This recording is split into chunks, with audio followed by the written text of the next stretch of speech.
Bon dia, soc Andreu, de Can Majoral, i avui volem xerrar d'un vi dolç. Un vi dolç que l'anomenem vin blanc, i ho fem amb una tècnica molt antiga que es feia a Mallorca. Aquesta tècnica se diu vin blanc o vi bullit. I en què consisteix? Molt senzill.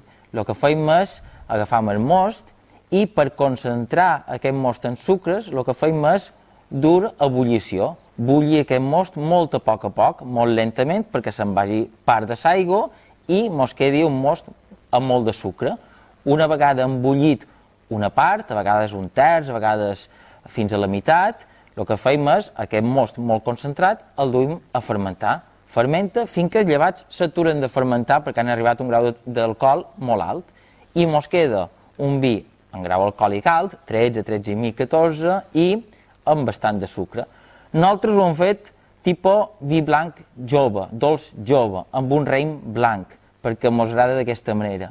Era una manera de fer que feia molta gent a casa seva i que creiem que hem de començar a donar a conèixer a la gent de Mallorca perquè és una elaboració ancestral que teníem aquí.